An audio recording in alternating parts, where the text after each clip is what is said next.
Welcome, everyone, to the new channel within the game, where we are going to be taking a deep dive into what I refer to as the game within the game in the NFL between coordinators and coaches, and really trying to give fans a deeper understanding of concepts, help fans gauge, should I be pissed off at my coordinator or coach, or should I be pissed off at the players on my team or the GM for putting those players on the team?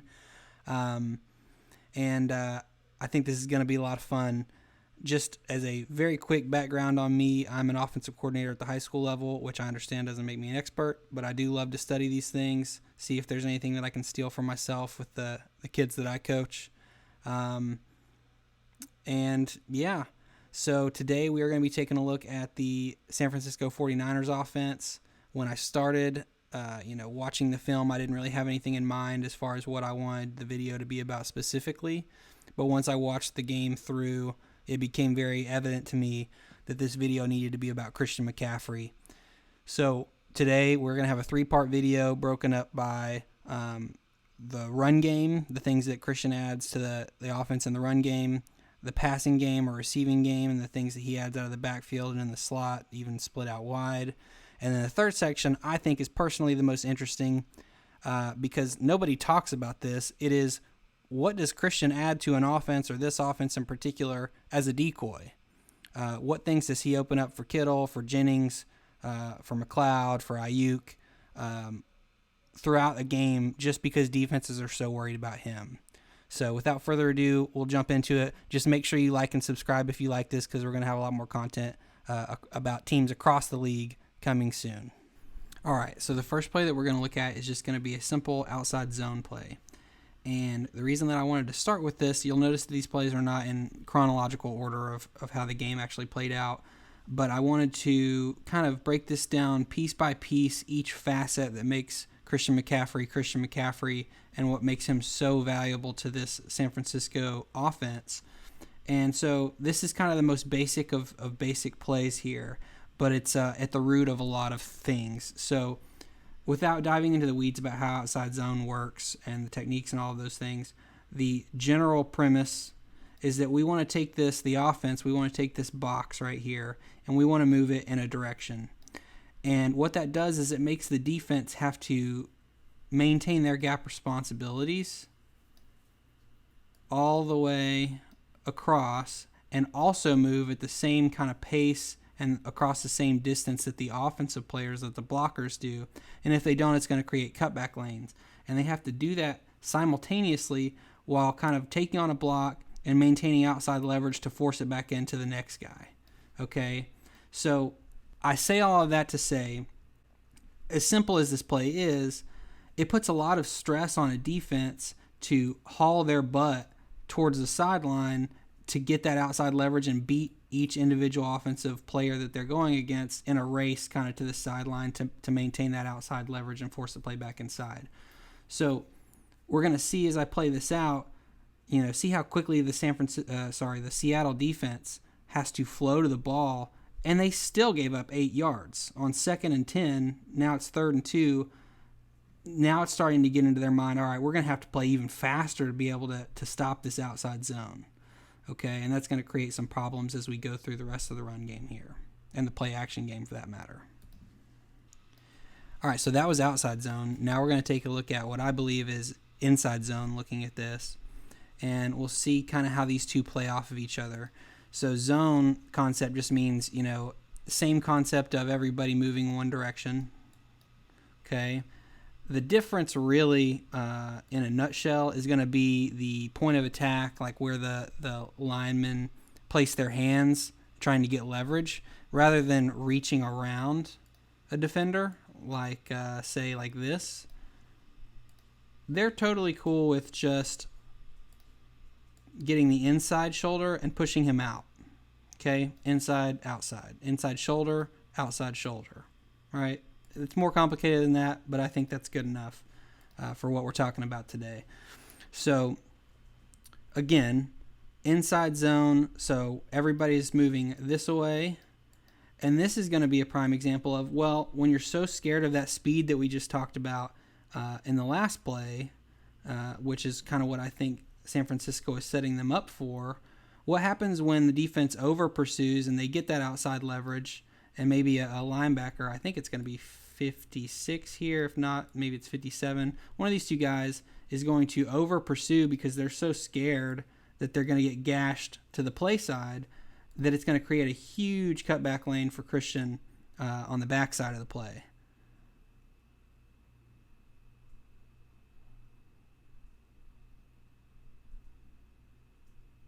So we're already damned if you do, damned if you don't. Okay, here's the big things that I want to point out right here. Left guard right here does a great job moving the, I guess this is a one tech, pushing him out of the play. And then let's see if it's 56 or 57 that I was talking about that over pursues. So 56, okay. So if we rewind this back just a hair, okay, let's see if we can draw this up. So his gap, his gap, his gap, which means that this has got to be his gap. His gap, his gap, his gap. There's probably a defender off the edge here, maybe a corner that's your contain guy out here. Okay, so this is what we're talking about. You got to maintain these gaps across the board, and if you don't, bad things happen. So when 56 jumps through this gap instead, because this is where the play is going, there's nobody responsible for this gap anymore. So let's let this play out and just kind of watch 56 here. Over pursues. Christian's going to take that and run with it all day.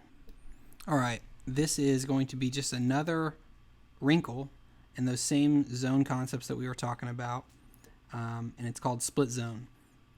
So I love split zone. I love the different things that you can do with guys like Juszczyk and Kittle using zone concepts. And it's probably a big chunk of why Kyle Shanahan likes it so much, is because you can just tell the offensive line, hey, you just zone block like we talked about in the other two plays that we've looked at so far.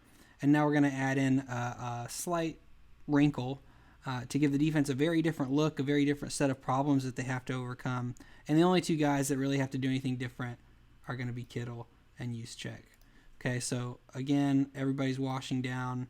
I believe the right tackle is going to come here and, give a good shove to the 3 tech right here and work his way to 56.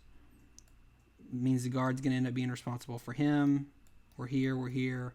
And now we're going to motion Kittle across, snap it about right here. We're going to kick out 10, so we don't have to worry about him. And then Juszczyk is coming up here and taking on 57, leaving Christian one-on-one with this guy, 26, who, there's no way he's going to tackle Christian one-on-one in space. Kyle Shanahan knows that. And now we're going to let this thing play out, see all this unfold, kicking out, taking on 57. It's just great. I love everything about it. Keeps the defense on their toes. This, by the way, is another example of the exact same play.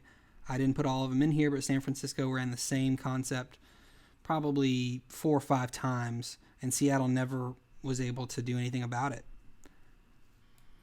All right, this is going to be the last run play that we look at.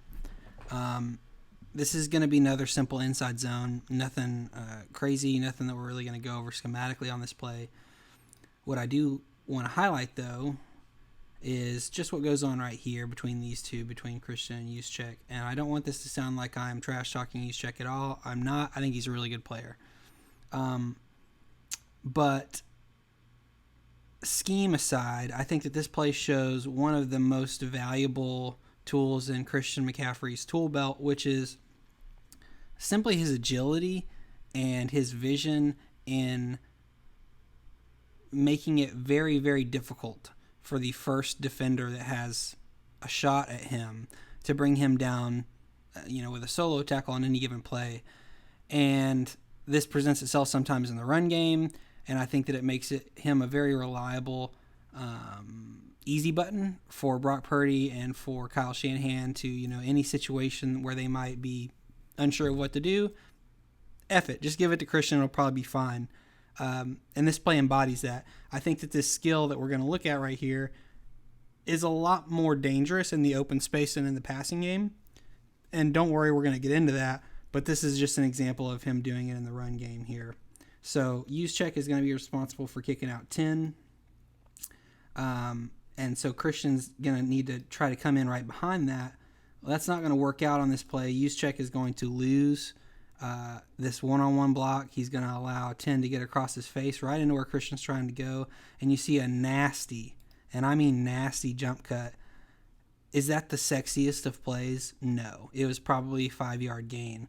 But I can't tell you how valuable I believe that is for the 49ers, for any offense, to be able to have somebody who can reliably and consistently take a 0-yard gain or a loss of yards and turn it into 5 yards. That's staying ahead of the chains. That's avoiding negative plays, and that is big time. So we'll look at that skill more as we go on here and what he does in the passing game in this next part, but I wanted to make sure we got that into. All right, so we are going to see Christian flexed out into the slot here. Okay. Looks like this is man. He's going to walk down. And this is going to be our intro play into what we call a choice route. Sorry for the terrible handwriting. Wow, it's harder to write with a mouse than you might think, okay?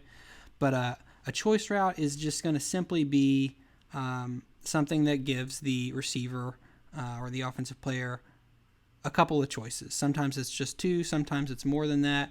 And it's a really, really, really easy thing to do so long as you have some chemistry between your quarterback and some chemistry between the player that we're talking about with the choice route. The big thing is making sure that they understand, that they're on the same page, I guess, and that the quarterback isn't seeing one type of coverage and the offensive player isn't seeing another. So I'm going to scoot this forward just a little bit here. We'll see. Oh, it looks like the backer came out to get him instead. Terrible decision, Seattle. So with a choice route, you're typically going to have the other receiver just running out, clearing the area in some form or fashion. I honestly don't remember if this is what Ayuk does here, but I'm willing to bet that it is. Because we're going to do something very simple with Christian. We're going to run him at this backer. And we're going to say, hey, you get to choose, basically depending on the leverage of the defender, if you want to go in or if you want to go out. Okay? So you can make him wrong however you want. And without a doubt, in my humble opinion, this is the thing that Christian is best at. If you want to try to play man with a linebacker, one-on-one with Christian in space, you're going to lose. Granted, this play doesn't work out for San Francisco due to pressure, but just look at Christian absolutely cook this guy. He gives him inside leverage, so Christian goes outside. Brock Purdy just misses him. But I think I have I don't have the other angle of it. But, look at the separation that we have right here. Boom. If you have it on him right here, this corner is turned looking at the sideline because that's what the design of the play is. Again, like I said, we want to vacate that space. Christian's coming out. He can either cut up the sideline, easy money, or he can throw on the brakes and cut back across his face. Christian did this all the time in Carolina, and I'm glad that San Francisco understands to use him like this. If they just block this up better, this could have been a really nice play. Now, I put this next play here because it's going to be a similar concept from a different look. Rather than having Christian out here, we're going to start him in the backfield.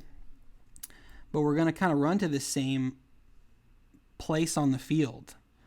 And this is an example of, again, say this defender right here, just for the sake of an illustration. Say he's responsible for him and man. Well, once again, we're going to have another choice where Christian can go in or out. In the instances where the defense is not playing man and they're zone, well, now the choice just has the added element of, hey, if there's just open space out there, Christian, just sit down. And that's exactly what happens right here, right? Nobody's responsible for Christian. We're in a zone here. Looks like we're in a zone here. And to me, you can tell that because even though he's, within a man-to-man distance kind of style of playing him, we've got eyes back on the quarterback. So eyes. Everybody is looking at the quarterback except for maybe we're locked up in man down here. Beside the point. Point is, we've got an open space. We get the ball to Christian on 2nd and 10. That is just about the easiest first down that you can possibly scheme up. Okay? So that's a perfect example right there. I wanted to put those back to back because talk about easy buttons. It didn't matter if they were playing man or zone. You just ran the same thing, and Christian gassed them for first downs or close to first downs in both instances. So whatever, and I think this is something that Kyle Shanahan probably really loves about Christian. It's certainly something that I really love about Christian is it doesn't really matter what you do, but whether it be man or zone, you're going to have a really tough time guarding that specific concept out of the backfield or out of the slot. And this is a quick aside. Sorry if I'm rambling, but that right there is why I really believe that Christian is going to have a longer career than people probably expect, him being a running back, because you can do what he just did at 30 years old. Easy. Just give him the ball in space and let him torch people one-on-one. He can do that. Okay, so I said in the last clip that it doesn't really matter what you do, man or zone. Christian can beat you both ways, and that's true. I think that it's a little bit easier or maybe a little bit safer still, though, to try to play zone. And this is going to be a great example of why. So we're going to have Christian just on a little drag, maybe a 5-yard in or a shallow cross here. And what we're going to see, I'll go ahead and play it out. 26 right here is going to follow him. All right. The reason I think that it's zone is because we've got, eyes back on the quarterback, eyes back on the quarterback. Maybe not, but I think it's zone. And if this had been man and 26 right here was the only one with eyes on the quarterback, eyes forward, seeing what's happening, and say this guy was turned around following the receiver, this guy was turned around following, I can't tell if that's Kittle, it's blurry, then he would be alone having to make this tackle in space, and we'll see he does not do that really at all, and it takes the other two guys to stop him. So, that kind of brings me to what's the best way to stop Christian McCaffrey? Well, the best way to stop Christian McCaffrey is probably to play zone and bracket him anywhere that he goes, where, if Christian runs a choice route, just have somebody with outside leverage, have somebody with inside leverage. But now you're taking two defenders on one guy, and that's when you start to open things up for other players on the offense. And that's what we're going to get into in this next section, which is, and I have a whole section devoted to this because to me it's where Christian is the most unsung in the football community. It's due to all of these things we've already covered between him and the run game and him in the pass game and how many people it takes to tackle him when he's in open space. How much else does he open up for other people on his team just due to his presence? Is Christian the greatest running back, purely in the run game that's ever existed? No, probably not. But I think that his value comes from the fact that he can do the things that we looked at in the first section of the video in the run game, and he can do the things that we talked about in the pass game in this section, and you can do all of that without having to change personnel and tip your hand to the defense. And so it creates so much, of an emphasis that the defense has to focus on him, that we're going to look at this next section is purely looking at him as a decoy and the value that he provides just by being on the field, even when he's not getting the ball. All right, so now we are on to the decoy section. Christian's value as a decoy.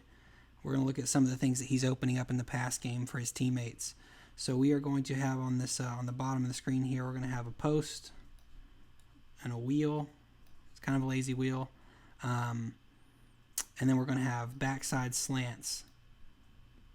And then if you remember from the past section, what can we do when we have a side of the field that's getting cleared out by a route or multiple routes? We can run choice routes out of the backfield or from the slot.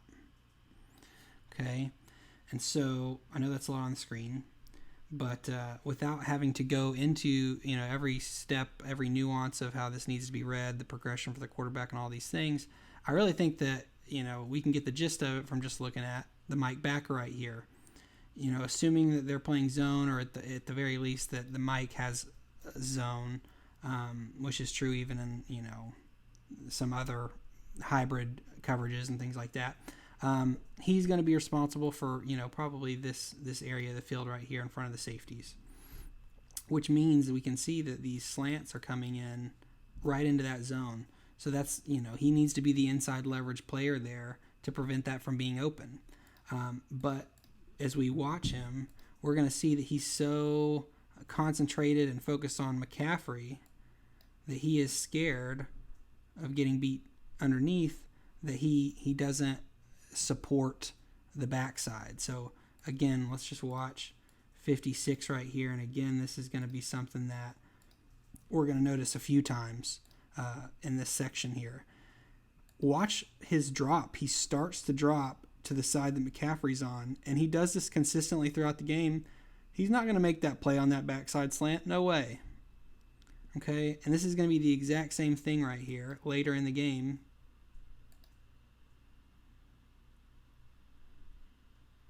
Just flipped. All right. Stopping it in the middle here. We had slant. We had Christian on a choice route. Can go in or out. And look at 56. I mean, he's facing Christian. He's out of the way. He's moved himself out of the way just due to the threat of Christian coming back on that inside choice, probably because he knows and the Seahawks know that they can't stop Christian with just one guy on that route. So when I saw this live, I freaked out. I love this play design so much. And not hating on Brock Purdy at all. I think he's done well. Again, don't get me wrong. I don't really know, though, how much of this is he deserves the credit for. I don't think that this is a very progression-based play where he's working through and doing those kinds of mental gymnastics that a starting quarterback often has to do. I really think that this is just Kyle Shanahan being a beast and probably telling him, this play is probably designed to go to Kittle right here, and that's all there is to it. So, yeah, we're going to have Kittle on a delayed release. So he's going to start the block. We're going to motion Ray McLeod, I think that's his name, Ray McLeod over on a little bubble. We've seen this motion a lot more in the NFL this year. We're going to get a fake, pump fake over here, suck these, probably these two defenders that way. And then Christian, a pump fake to Christian is going to take care of the rest of it. We're going to see, I think, all three of these, maybe all four of these defenders right here, all get sucked down to Christian, and it's going to leave Kittle just streaking down the middle of the field. And great play design. I think Kyle Shanahan deserves a lot of credit, but I think this, again, speaks to the level of worry that these NFL defenses have to put on defending Christian, because they don't want to have to tackle him in space. They'd much rather just him not get the ball in the first place, or be as close to him when he does get the ball as possible. Look at all that defensive movement. That's wide open. I love that. We'll just keep it rolling here, and let's see. Yep, I remember this one. So the player in question here, the conflict defender, as a lot of people would call him, is going to be this backer. And this is a pretty typical boot concept. We don't need to get into all of that, but we're going to have Ayuk streaking across. And 56 is in a tough spot because he's got to support the run if it's a handoff, but he's also got to get back and cover this cross if it's a pass. Well, if you don't have a good run game, you can be a little bit more on your heels as a defender and be okay with that. But when you got Christian McCaffrey running the rock the way that he has, 56 is going to bite just hard enough for him to not be able to catch up with Ayuk. That's another play that, I would say is directly created because of Christian in the run game.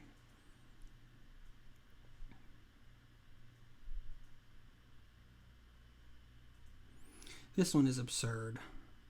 This is just absurd. Kittle's great, not taking anything away from him. But look what happens here. So if we go back, okay, it looks like we're going to run use check out to block, and we're going to swing Christian out like he's running a flare. And the defenders that need to handle that are going to be these three. And they get so concerned with Christian getting the ball out in the flats here that they completely ignore Kittle. 56 runs up. It's just,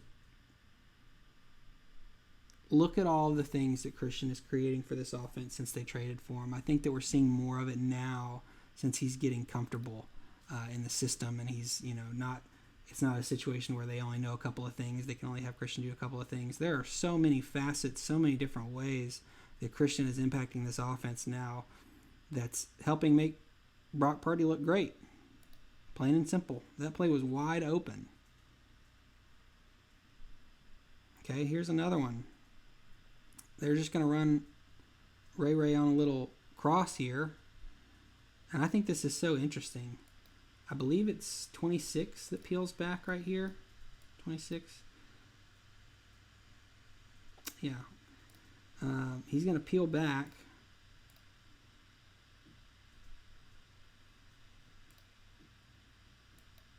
And he's going to, look at this, yeah.